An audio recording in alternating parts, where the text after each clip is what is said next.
নমস্কার স্টুডেন্ট, আমি তোমাদের পিএস ম্যাম।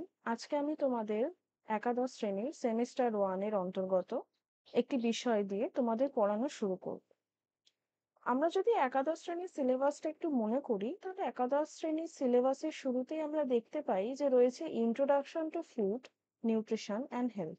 তার মানে খাদ্য, পুষ্টি এবং স্বাস্থ্যের সাথে তোমাদের একটা ভূমিকা করাতে হবে বা তোমাদের একটা বিষয় সম্পর্কে জানতে হবে।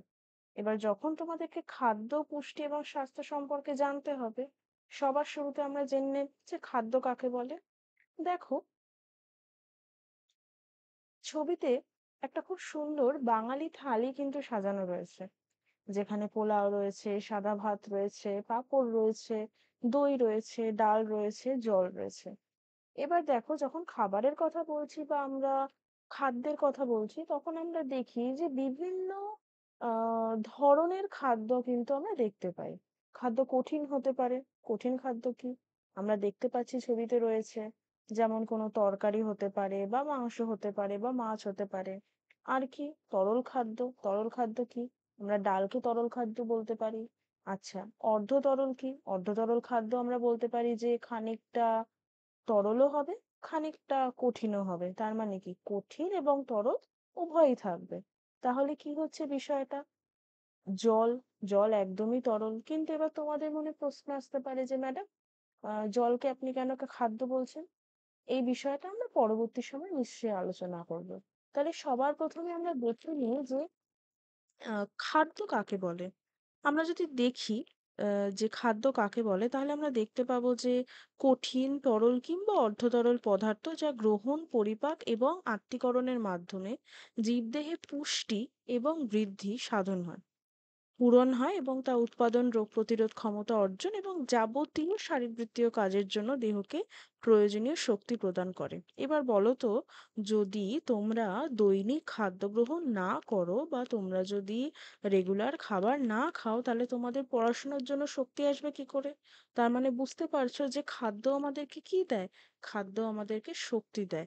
এই শক্তিটা আমরা বিভিন্নভাবে পাই। এই শক্তিটা আমরা কঠিন খাদ্য থেকে পেতে পারি, এই শক্তি আমরা তরল খাদ্য থেকে পেতে পারি এবং এই শক্তি আমরা অর্ধতরল থেকে পেতে পারি।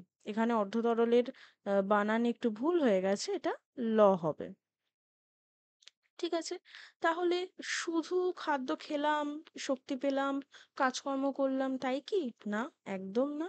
তাহলে কি? তাহলে সেই খাদ্য আমাদের শরীরের মধ্যে যাবে, শরীরের মধ্যে যাওয়ার পর তার পরিপাক হবে, তার আত্তীকরণ হবে এবং সে আমাদের কি করবে?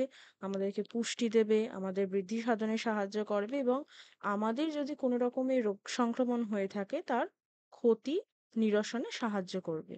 এবার এই যে পরিপাক, আত্তীকরণ, এই শব্দগুলো কি? এই শব্দগুলো হচ্ছে আমাদের শরীরে যে বিভিন্ন শারীরবৃত্তীয় কার্যকলাপ চলে তার এক একটা নাম।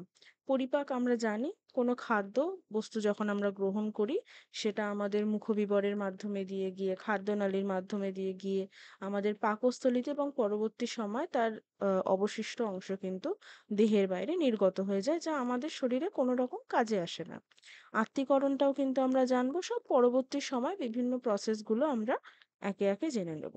এবার তো আমরা জানলাম যে খাদ্য কি। এই সুন্দর থালাটা দেখে আমরা বুঝে গেলাম যে খাদ্য কি এবং খাদ্য কত রকমের হতে পারে। এবার জানতে হবে যে খাদ্যের উপাদান কি কি। খাদ্যের উপাদান মানে কি? আমরা যদি দেখি যে এখানে এই যে বিভিন্ন রকমের খাবারগুলো আছে, এই বিভিন্ন রকমের খাবারগুলো তো কিছু না কিছু দিয়ে তৈরি। তার মানে কিন্তু এটা না যে ডাল কি দিয়ে তৈরি, তার মানে এটা না দই কি দিয়ে তৈরি। এই যে ডালটা যে জিনিসটা দিয়ে তৈরি হচ্ছে, তার মানে কি? এই যে দইটা, এটা আমরা কি জানি? আমরা দুধের একটা প্রোডাক্ট জানি। এই যে দুধের প্রোডাক্ট বা এই যে মিল্ক, এর তো নিজস্ব একটা পুষ্টিগত মূল্য রয়েছে। সেই পুষ্টিগত মূল্য কোন খাদ্য উপাদানের অন্তর্গত পড়ে বা কোন খাদ্য উপাদান এই দুধের মধ্যে রয়েছে, বা আমি বলতে পারি চাটনিটা যদি টমেটোর চাটনি হয়, তাহলে এই টমেটোর মধ্যে কি ধরনের খাদ্য উপাদান রয়েছে, বা আমরা যদি বলি জল, এবার তোমরা বলতে পারো যে ম্যাম জলের মধ্যে খাদ্য মূল্য একদম। জলের মধ্যে যে সমস্ত মিনারেলস পাওয়া যায় বা যে সমস্ত খনিজ লবণ পাওয়া যায়, তাও কিন্তু আমাদের অনেক উপকারে আসে। আর কি আরো বিভিন্ন রয়েছে, পাঁপড় রয়েছে, বিভিন্ন রকমের ভাজা রয়েছে। আমরা শুধু এই থালিটার মাধ্যমেই কিন্তু দেখলাম যে একটি খাদ্যের মধ্যে অনেক রকমের খাদ্য উপাদান থাকতে পারে। এবার আমরা দেখে নিই যে এই খাদ্য উপাদানগুলো কি, কি? আমরা যদি দেখি যে খাদ্যের উপাদান কি, কি? খাদ্যের উপাদানকে আমরা কিন্তু ইংলিশে কি বলি? নিউট্রিয়েন্টস। আমরা ইংলিশে কি বলি? নিউট্রিয়েন্টস। এই নিউট্রিয়েন্টস এর মধ্যে সবার ১ম এ আমরা দেখতে পাচ্ছি কে রয়েছে? কার্বোহাইড্রেট। কে রয়েছে? কার্বোহাইড্রেট। এবার মনে হতে পারে যে ম্যাডাম কার্বোহাইড্রেট এটা তো একটা রসায়নের নাম মনে হচ্ছে, কেমিস্ট্রির নাম মনে হচ্ছে। না, আমরা যখন নিউট্রিশন পড়ছি আমাদেরকে কিন্তু অল্প রসায়নও জানতে হবে। কারণ আ পুষ্টি বা নিউট্রিশন বা ফুড অ্যান্ড নিউট্রিশন তুমি যাই বলো না কেন, এটা আ অনেকগুলো সাবজেক্টের মিশ্রণ এবং সেই মিশ্রণটা আমাদেরকে অবশ্যই কিন্তু অবগত থাকতে হবে। তাহলে আমরা দেখে নিই যে কার্বোহাইড্রেটটা ঠিক কি বা কার্বোহাইড্রেটটা আমরা কোথায় পেয়ে থাকি? তার আগে তোমাদেরকে একটা ছোট্ট এক্সট্রা ইনফরমেশন দিই যে কার্বোহাইড্রেট কিন্তু সবাই বলবে খাস না, খারাপ, ভালো না, শরীরে অত্যাধিক মেদ বৃদ্ধি করে। হ্যাঁ, করে। ওটা কার্বোহাইড্রেটের খারাপ গুণ। কিন্তু কিছু, কিছু ভালো কার্বোহাইড্রেট রয়েছে। তাদের মধ্যে আবার কিছু সিম্পল কার্বস রয়েছে, কিছু কমপ্লেক্স কার্বস রয়েছে। সিম্পল কার্বস আমরা কার্বোহাইড্রেটকে কিন্তু শর্টে কার্বস বলি। ঠিক আছে? সিম্পল কার্বস গুলো কিন্তু একটু বাজে ধরনের হয়। একটু বলবো না, মোটামুটি বাজে ধরনের হয়। তার মধ্যে কাকে, কাকে দেখতে পাচ্ছ? তোমাদের প্রিয় কোক দেখতে পাচ্ছ, ডোনাটস দেখতে পাচ্ছ, ফ্রেঞ্চ ফ্রাইজ দেখতে পাচ্ছ, চকোলেট দেখতে পাচ্ছ, কুকিজ দেখতে পাচ্ছ, টফিজ এবং কোল্ড ড্রিংকস। এগুলো সমস্ত কি বলছে? Simple carbs. কেন? কারণ এরা আমাদের শরীরে ডাইরেক্ট যায়। আমাদের শরীরে ডাইরেক্ট যায় এবং কি করে? গ্লুকোজ ফর্মে যায়। আমাদের শরীরে গ্লুকোজ ফর্মে যায়। যেটা কিনা আমাদের শরীরের জন্য খারাপ। কিন্তু এই যে কমপ্লেক্স কার্বস রয়েছে তার মধ্যে কি দেখতে পাচ্ছি? এখানে দেখেছো? এখানে এক ধরনের পাউরুটি রয়েছে, এখানে এক ধরনের পাউরুটি। এখানে মূলত হোয়াইট ব্রিড যেটা বা সাদা পাউরুটি আমরা যেটা খেয়ে থাকি তাকে দেখানো হয়েছে। আর যেটা আমরা কমপ্লেক্স কার্বস এর মধ্যে দেখতে পাচ্ছি সেখানে দেখা হয়েছে মূলত যেটাকে মাল্টিগ্রেন ব্রেড বলে। ঠিক আছে? এই মাল্টিগ্রেন ব্রেডটা কি করে? তাহলে কি হলো? পাউরুটির মধ্যেও আবার বিভেদ হলো। কেউ সিম্পল কার্বস, কেউ কমপ্লেক্স কার্বস। তার মানে কি? এই যে পাউরুটি বা আমরা বলি যে মাল্টিগ্রেন ব্রেড যেটা রয়েছে সেটা কি করছে? এ আমাদের শরীরের মধ্যে যাচ্ছে কিন্তু কি হচ্ছে? আস্তে, আস্তে আমাদেরকে এনার্জি দিচ্ছে। একদম ডাইরেক্টলি সিম্পল কার্বস এর মতন গিয়ে কিন্তু ডাইরেক্টলি আমাদেরকে এনার্জি সোর্স দিচ্ছে না।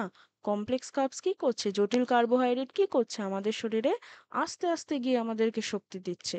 আমাদের তো তাড়াহুড়োর দরকার নেই। আমাদের আস্তে, আস্তেই দরকার। তো আস্তে, আস্তে যখন এই শক্তিটা আমাদেরকে দিচ্ছে তার মানে আমাদের শরীরের সম্পূর্ণ খেয়াল রেখে কিন্তু বিষয়টা করছে। আর কি রয়েছে? বিভিন্ন রকমের আমাদের সিরিয়াল প্রোডাক্টস রয়েছে, আমাদের এখানে ফল ইত্যাদি রয়েছে, সবার মধ্যে কার্বোহাইড্রেট থাকে। তোমরা যখন পরবর্তী সময়ে দেখবে যে প্রত্যেকটা খাদ্যের কিন্তু কার্বোহাইড্রেট রয়েছে এবং কারোর ক্ষেত্রে সেটা বেশি, কারোর ক্ষেত্রে সেটা কম। সবসময় মাথায় রাখবে যেগুলো দানা শস্য হয়, যেগুলো দানা শস্য হয় তার কিন্তু কার্বোহাইড্রেটের পরিমাণ অনেকটা বেশি থাকে। এবং যেগুলো একটু কম দানাশস্য গ্রুপের বাইরে যেমন তোমার ডাল, যেমন তোমার ফল ইত্যাদি এদের মধ্যে কিন্তু কার্বোহাইড্রেটের পরিমাণটা অনেকটা কম হয়।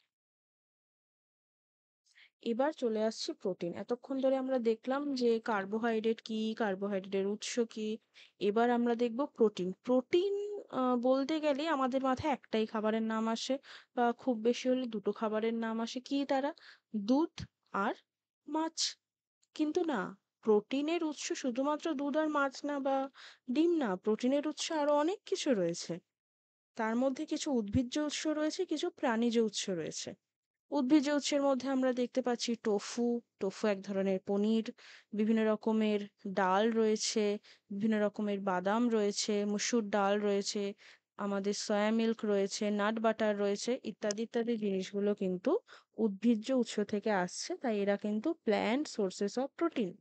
আচ্ছা, এবার আমি যদি দেখি অ্যানিমাল সোর্সেস অফ প্রোটিন, তাহলে কি হবে? তার মধ্যে ফার্স্টেই আসবে কিন্তু ফিশ। ফিশের মধ্যে এখানে অনেক ধরনের উদাহরণ দিয়েছে, যেমন টুনা দিয়েছে, সার্ডিন দিয়েছে। ডিম কিন্তু অবশ্যই প্রোটিনের একটা উৎকৃষ্ট উৎস, কারণ ডিমের যে বায়োলজিক্যাল ভ্যালু আছে বা যে জৈব মূল্য আছে সেটা অনেকটা বেশি। ঠিক আছে? এছাড়া বিভিন্ন রকমের চিংড়ি জাতীয় মাছ রয়েছে ইত্যাদি, ইত্যাদি কিন্তু রয়েছে, এবং বিভিন্ন রকমের যে মাংস রয়েছে তার মধ্যেও কিন্তু প্রোটিন থাকে।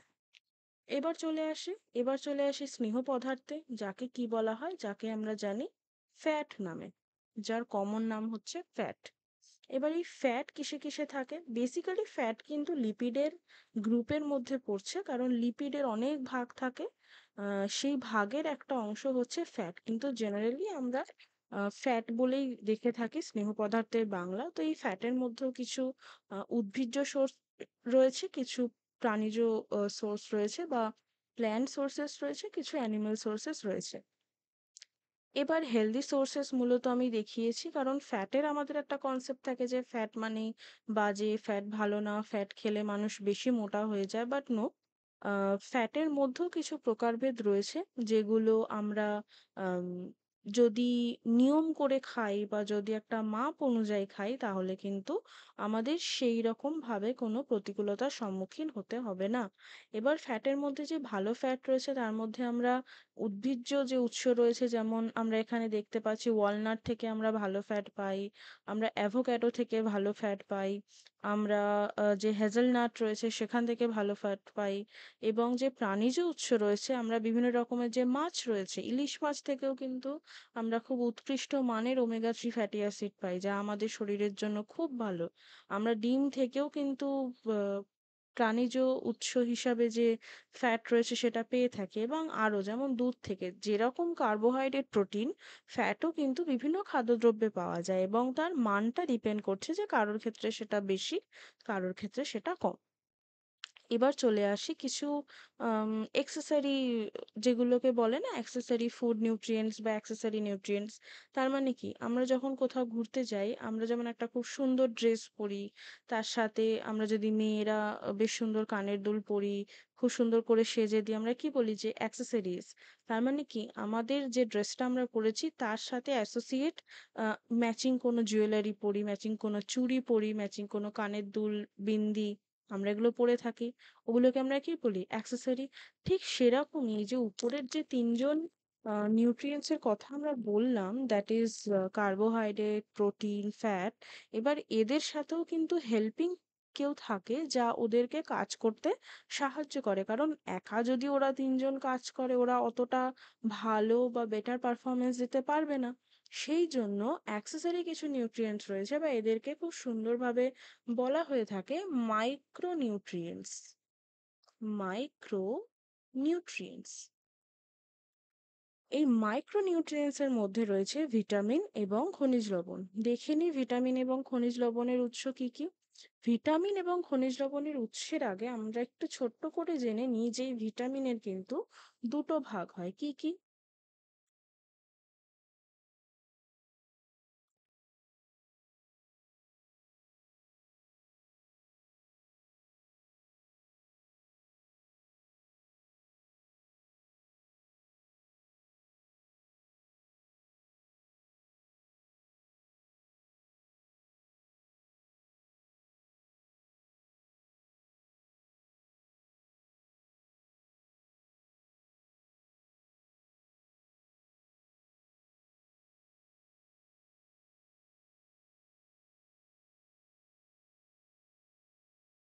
আমরা দেখতে পাচ্ছি যে ভিটামিনের দুটো ভাগ হয়, একটা জলে দ্রবণীয় আর একটা তেলে দ্রবণীয়। জলে দ্রবণীয় ভিটামিনের মধ্যে বি কমপ্লেক্স ভিটামিন রয়েছে, তার মধ্যে B1, B2, B3, B9 সমস্ত পড়ে।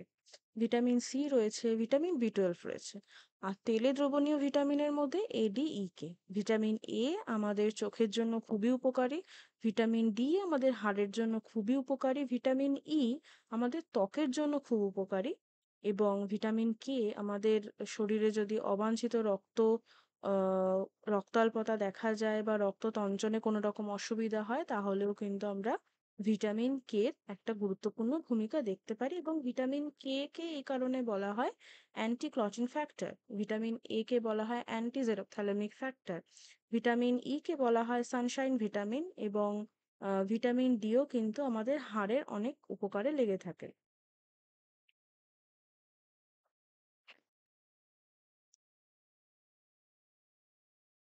আমরা যদি উৎস এবং কাজ দেখি, তাহলে কাজ আমরা এখন অত ইলাবোরেটলি পড়বো না, কারণ পরবর্তী সময় এগুলো সিলেবাস ভিত্তিক আরো ডিটেলস ডিসকাশন রয়েছে, তখন আমরা পড়বো। কিন্তু আমরা একটু উৎস দেখে নিই। প্রথম ছবিটা যদি আমরা দেখি, তাহলে দেখতে পাবো যে vitamin B 9, B12, folic acid, এরা যারা রয়েছে তারা কি করছে, অ্যাভোকাডো, ব্রোকলি এগুলোর থেকে পাওয়া যায়। তারা ব্রেনের অ্যাক্টিভিটিতে কিন্তু খুব গুরুত্বপূর্ণ ভূমিকা পালন করে। যেটা বললাম যে চোখের গুরুত্বপূর্ণ ভূমিকা কারা গ্রহণ করছে, এ, সি এবং ই। এবার দেখো এখানে জিঙ্ক বলে একটা নাম দিয়েছে। জিঙ্ক কিন্তু এক ধরনের মিনারেল। যেরকম আমরা নিউট্রিয়েন্টস এর মধ্যে দুটো ভাগ দেখতে পাই, একটি হচ্ছে মাইক্রোনিউট্রিয়েন্টস আর একটি হচ্ছে মাইক্রোনিউট্রিয়েন্টস, ঠিক সেই রকমই কিন্তু মিনারেলস এর মধ্যেও আমরা ভাগ দেখতে পাই। কিরকম? Macro mineral, micro mineral. Macro mineral কারা? Calcium, iodine, magnesium. এবং মাইক্রো কারা? যারা খুব নেগলিজিবল অ্যামাউন্টে আমাদের শরীরে দরকার হয়, যেমন তাদের মধ্যে একজন রয়েছে জিঙ্ক। ঠিক এইভাবে দেখো, যে পরিপাকের ক্ষেত্রে যে যে ভিটামিন মিনারেল গুলো হেল্প করে, আমাদের হৃৎপিণ্ডের কার্যকারিতার জন্য যে সমস্ত ভিটামিন মিনারেল হেল্প করে, আমাদের প্রজনন কার্যের জন্য যে সমস্ত ভিটামিন মিনারেল হেল্প করে, আমাদের মাসকুলার সিস্টেমের বা আমাদের হাড় ইত্যাদির বিষয়ের জন্য যে সমস্ত ভিটামিন হেল্প করে, এবং আমাদের এনার্জির জন্য। এবার বলতে পারো যে এনার্জি তো ম্যাম আমরা কার্বোহাইড্রেট থেকে পাই, তাহলে ভিটামিন মিনারেল কি করছে? ভিটামিন মিনারেল এই এই যে আহ, তোমার কার্বোহাইড্রেটের যে অ্যাক্টিভিটি, সেই অ্যাক্টিভিটি গুলোকে ঠিকঠাক করার জন্য সাহায্য করছে। এর জন্য দেখো এখানে বোন স্ট্রেংথের জন্য কিছু ভিটামিনের নাম দিয়েছে, যেমন ভিটামিন ডি, ক্যালসিয়াম, ম্যাগনেসিয়াম। তো ওভারঅল আমরা দেখতে পাচ্ছি যে ভিটামিন মিনারেল কিন্তু একসাথে কাজ করে। তার মানে তাদের মধ্যে একটা যোগসূত্র রয়েছে। ওরা সিঙ্গেল কাজ করতে পারে না, বা ওদের একার জন্য অ্যাক্টিভিটি গুলো খুব একটা ব্রডার স্পেকট্রামে নেই। আমরা দেখতে পাচ্ছি যে ভিটামিন এবং মিনারেল কিন্তু একে অন্যের পরিপূরক হয়ে কাজগুলো চালাচ্ছে। এবার যেটা বলছিলাম যে জল, জল শুধু কি আমরা নর্মাল যে জল খেয়ে থাকি সেটাই জলের উৎস? না, এমন অনেক খাদ্যদ্রব্য রয়েছে যা কিন্তু জলের উৎস হিসাবে কাজ করে থাকে। দেখো আমি এখানে কিছু ছবির মাধ্যমে দেখানোর চেষ্টা করেছি। আমরা কিউকাম্বার থেকে জল পেয়ে যাই, আমরা লেটুস থেকে জল পাই, আমরা তরমুজ থেকে বা ওয়াটারমেলন থেকে তো অবশ্যই পাই, আমরা ইয়োগার্ট থেকে পাই, সেলেরি থেকে পাই, স্ট্রবেরি থেকে পাই, ওটমিল থেকে পাই, টমেটোস থেকে পাই, কলিফ্লাওয়ার থেকে পাই, ক্যারটস থেকে পাই, স্যুপ থেকে পাই, স্পিনাচ থেকে পাই, গ্রেপফ্রুট থেকে পাই এবং জুকিনি থেকে পাই। এই খাবারগুলোর থেকে আমরা কি খাই? এরা এমন এক ধরনের খাদ্য যারা কিনা জলের উৎস হিসাবে কাজ করছে। কিন্তু যদি খেয়াল করো, এই প্রত্যেকটা খাবারের যে নাম আমরা পড়েছি বা প্রত্যেকটা ফল ডিশের যে নাম আমরা দেখলাম, এদের কিন্তু নিজস্ব কিছু গুণ রয়েছে। যেমন এই যে লেটুস পাতা, এ কিন্তু প্রচন্ড পরিমাণে মিনারেল সমৃদ্ধ। এই যে ওয়াটারমেলন, এর মধ্যে কিন্তু প্রচুর ভিটামিন এ আমরা পাবো, প্রচুর ভিটামিন ই আমরা পাবো। ক্যারটস বা গাজর থেকেও কিন্তু আমরা প্রচুর ভিটামিন এ পাবো। কিন্তু এরা সাইড বাই সাইড জলের উৎস হিসাবেও কাজ করে। তার মানে এরা আমাদের শরীরে যেমন নির্দিষ্ট পুষ্টি উপাদান সাপ্লাই করছে, তার সাথে সাথে কিন্তু কিছু জলেরও ঘাটতি মেটাতে কিন্তু সাহায্য করছে। এবার রয়েছে খাদ্যতন্তু। এবার এই খাদ্যতন্তুকে আমরা নরমাল তন্তুর কথা পড়েছি, কিন্তু এই খাদ্যতন্তু কি? এই খাদ্যতন্তু হলো এমন এক ধরনের তন্তু যা অবশ্যই খাদ্যে পাওয়া যায়। তার মানে কি, এরা শরীরে এমন কিছু গুরুত্বপূর্ণ ভূমিকা গ্রহণ করে। যদি দেখো নিচে লেখা রয়েছে যে a diet high in fibre may help decrease the risk of heart disease, obesity and diabetes and have been linked to a lower incidence of some types of cancer. কতগুলো গুরুত্বপূর্ণ রোগের নাম বললো! হৃৎপিণ্ডের সমস্যা, স্থূলতা, ডায়াবেটিস এবং অনেক ধরনের ক্যান্সারের হাত থেকেও কিন্তু এই খাদ্যতন্তু বাঁচিয়ে থাকে। এবার দেখি তো এর উৎসগুলো কি কি। এর উৎসের মধ্যে প্রথমেই রয়েছে বিনস, কিন্তু এখানে মেনশন করে দিয়েছে কতটা পরিমাণে থাকে এর মধ্যে খাদ্যতন্তু। আমন্ডস রয়েছে, অ্যাভোকাডো রয়েছে, রাস্পবেরি রয়েছে, ব্রোকলি রয়েছে, কিউই রয়েছে, গ্রিন পিস রয়েছে, গোয়াভা রয়েছে, অরেঞ্জেস রয়েছে, কেল রয়েছে, ব্রাউন রাইস রয়েছে এবং ওটমিল রয়েছে। এই সমস্ত খাদ্যে কিন্তু খাদ্যতন্তুর উৎস অনেকটা বেশি পরিমাণে থাকে। মূলত মাথায় রাখবে, খাদ্যের যে বহির অংশটা হয় বা যে আউটার লেয়ারটা হয় ওখানেই কিন্তু সব থেকে বেশি খাদ্যতন্তু পাওয়া যায়। তাহলে আমরা যদি দেখি, আমরা এতক্ষণ কি পড়লাম? আমরা পড়লাম যে খাদ্য কি, খাদ্যর উৎস কি, খাদ্য কি বিষয়টা, খাদ্যের উপাদান কি, সেই খাদ্য উপাদানগুলোর একটা সংক্ষিপ্ত আকারে কাজ, উৎস আমরা জানলাম, এবং আমরা আমাদের রেগুলার লাইফে কোন কোন খাবারের মধ্যে খাদ্য উপাদানগুলো পেয়ে থাকি। ঠিক আছে? এবার যদি আমরা দেখি যে সেকেন্ড বুলেটে তোমাদের একটা পয়েন্ট রয়েছে, সেটা হচ্ছে classification of food according to physiological functions, performed components in it, and source of origin. তার মানে তোমাদেরকে খাদ্যের শ্রেণীবিভাগ করতে হবে কিসের ভিত্তিতে? ফিজিওলজিক্যাল কাজের ভিত্তিতে বা শারীরবৃত্তীয় কাজের ভিত্তিতে। ফিজিওলজিক্যাল কথাটার অর্থ কি? শারীরবৃত্তীয়।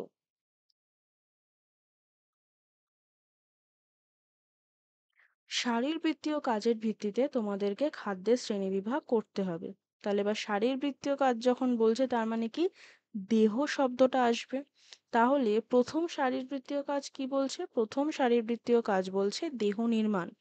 বলছি শারীরবৃত্তীয় কাজের মধ্যে প্রথমেই হলো দেহ নির্মাণ, দেহের বৃদ্ধি, শারীরবৃত্তীয় কোষকলা গঠন, ক্ষয়পূরণের জন্য খাদ্য দরকার, যেটা আমরা একদম শুরুতে আলোচনা করেছি। বিভিন্ন প্রোটিন জাতীয় খাদ্য, যেমন দুধ, মাছ, মাংস, ডিম, ডাল, সয়াবিন, এরা কি করছে? এরা কিন্তু এই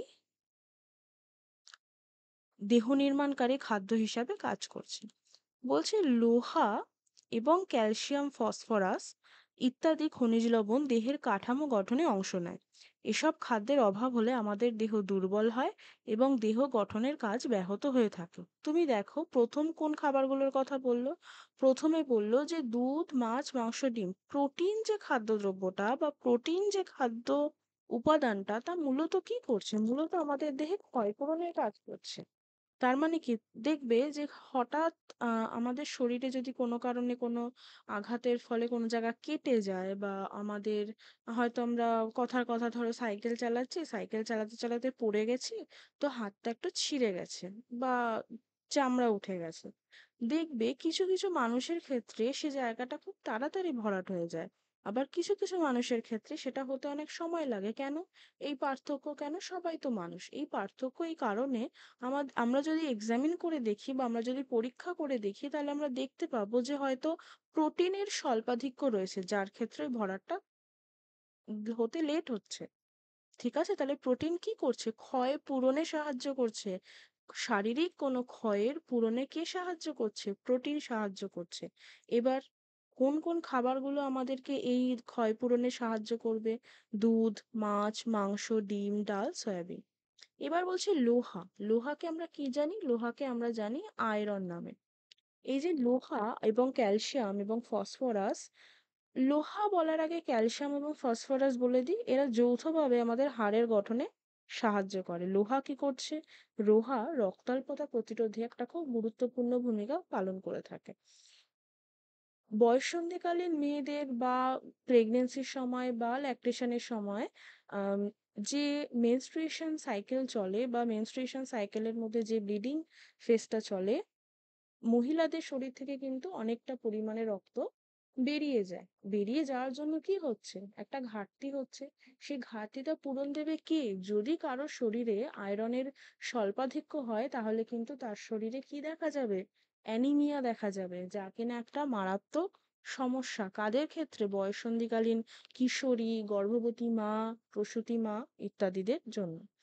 এবার আমরা যদি দেখি যে দেহকে শক্তি প্রদান করে, আগেরটা আমরা দেখলাম দেহ নির্মাণ, এবার আমরা দেখব দেহকে শক্তি প্রদান করে। বলছে বেঁচে থাকার জন্য এবং জীবনের সমস্ত অবস্থাও তাদের জন্য, যেমন মানে শয়ন, তার মানে শোয়া, বসা, দাঁড়ানো, হাঁটাচলা, দৌড়ানো ইত্যাদির জন্য আমাদের শক্তি চাই। কারণ আজকে ধরো তুমি খাওয়া দাওয়া করোনি, তোমার শরীরে শক্তির অভাব হবে। শক্তির অভাব হলে তুমি তাড়াতাড়ি দৌড়ে কোনো কাজ করতে পারবে না, ঠিকঠাক হাঁটতে পারবে না, পড়াশোনায় কনসেন্ট্রেট করতে পারবে না। তার মানে কি? খাদ্য দরকার। খাদ্যের মধ্যে যে সমস্ত খাদ্য শক্তি প্রদান করছে তাদেরকে দরকার। ওকে। দেহের কতকগুলি আভ্যন্তরীণ কাজ, যেমন হৃৎপিণ্ডের স্পন্দন, ফুসফুস ও মাংসপেশির সংকোচন প্রসারণ, পরিপাকতন্ত্রের ক্রমসংকোচন। ক্রমসংকোচন কি? পেরিস্টালসিস। পেরিস্টালসিস মুভমেন্টকে বাংলায় আমরা বলে থাকি ক্রমসংকোচন। তাহলে পেরিস্টালসিস মুভমেন্টটা কি? যদি আমাদের ডাইজেস্টিভ সিস্টেমটা মনে থাকে, তাহলে পাকস্থলী থেকে খাদ্য যখন ক্ষুদ্রান্তের মধ্যে দিয়ে যায়, ওকে কি কেউ ধাক্কা দেয়? না, ওকে কেউ ধাক্কা দেয় না। বা যখন তুমি কোনো খাদ্যদ্রব্য গ্রহণ করছো, তোমার ফুড পাইপ বা খাদ্যনালী দিয়ে খাবারটা যখন পাকস্থলীতে যায়, মানে তুমি জাস্ট ফেলছো আর ওটা কি চলে যাচ্ছে, না কেউ আবার ধাক্কা টাক্কা দিচ্ছে? সেরকম কিছু হয় না। তাহলে কি হয়? একটা মুভমেন্ট কাজ করে। সেই মুভমেন্টের নাম কি? সেই মুভমেন্টের নাম হচ্ছে ক্রমসংকোচন বা পেরিস্টালসিস মুভমেন্ট। ওকে? এই পেরিস্টালসিস মুভমেন্টের জন্য যেমন ক্ষুদ্রান্তের মধ্যে খাদ্যদ্রব্যর শোষণ পর্যায়ে চলে, ঠিক সেরকমই কিন্তু খাদ্যনালী দিয়ে খাদ্যদ্রব্য পাকস্থলীতে পৌঁছায়। শক্তি প্রদান করে দুটি প্রধান খাদ্য উপাদান। কে কে? কার্বোহাইড্রেট এবং স্নেহ পদার্থ বা লিপিড। এরা দুজনেই কিন্তু শক্তি প্রদান করে থাকে। এদেরকে কি বলে? জ্বালানি খাদ্য। এবার এই প্রশ্নটা কিন্তু খুব কমন, যে জ্বালানি খাদ্য কাদের বলে এবং কেন বলে? কেন বলে? কাঠ ও কয়লা পুড়ে যেমন তাপের আকারে শক্তি প্রকাশিত হয়, সেইভাবে এই সব জ্বালানি খাদ্য মানে কার্বোহাইড্রেট এবং স্নেহ পদার্থ পুড়ে শক্তি মুক্ত হয় এবং আমাদের বিভিন্ন কাজে সামর্থ্য দান করে। বলছে দানাশস্য, শুকনো ফল, কন্ডমূল, গুড়, চিনি, তেল, ঘি ইত্যাদি জাতীয় খাদ্যের অন্তর্গত, এবং দানাশস্য কিছু পরিমাণ প্রোটিন, ভিটামিন, খনিজ লবণ থাকে, এবং নিম্নমানের খাদ্যে উল্লিখিত খাদ্যগুলি এসব খাদ্য উপাদানের উৎস রূপে কাজ করে। প্রোটিন জাতীয় খাদ্য থেকেও আমরা শক্তি পাই, তবে খাদ্যদ্রব্যের মধ্যে কার্বোহাইড্রেট বা শর্করার পরিমাণ বেশি থাকলে প্রোটিন জাতীয় খাদ্য জ্বালানি খাদ্য হিসাবে ব্যবহার করা হয় না। এবার হয়ে গেল দেহ নির্মাণ। প্রথমে হয়ে গেল দেহ গঠন বা দেহ নির্মাণ, তারপর হলো দেহকে শক্তি প্রদান। এবার হচ্ছে দেহের সংরক্ষণ। বলছে খাদ্যের আরেকটি কাজ হলো বিভিন্ন রকমের অভাবজনিত রোগ থেকে দেহকে রক্ষা করা, দেহের স্বাভাবিক বৃদ্ধিতে সহায়তা করা, দৃষ্টিশক্তি অব্যাহত রাখা, দাঁত ও ত্বকের সুস্থতা রক্ষা করা, এবং স্নায়বিক দুর্বলতা থেকে শরীরকে রক্ষা করা। খাদ্য হজমের ব্যাপারে কতগুলি ভিটামিনেরও কিন্তু বিশেষ ভূমিকা আছে। রোগ আক্রমণ থেকে রক্ষা করাও খাদ্যের একটি গুরুত্বপূর্ণ কাজ। কতকগুলি ভিটামিন ও খনিজ লবণের অভাবে আমাদের বেরি স্কারভি, রাত্রি অন্ধতা বা যেটাকে আমরা নাইট ব্লাইন্ডনেস বলি, কেরাটোম্যালেশিয়া, গলগন্ড, রক্তাল্পতা, অস্টিওম্যালেশিয়া এবং শিশুদের ক্ষেত্রে রিকেট রোগের আক্রমণ ঘটে থাকে। এবার অনেকগুলো গুরুত্বপূর্ণ টার্ম কিন্তু আমরা পড়লাম। কি কি? প্রথমে পড়লাম বেরি।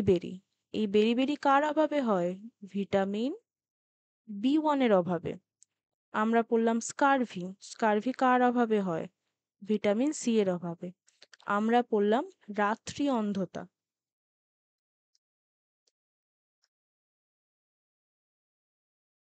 সেটা কার অভাবে হয়? ভিটামিন এর অভাবে। আর আমরা কি পড়লাম? কেরাটোম্যালেশিয়া। সেটা কার অভাবে হয়? সেটা সেটাও কিন্তু ভিটামিন এর অভাবে হয়ে থাকে।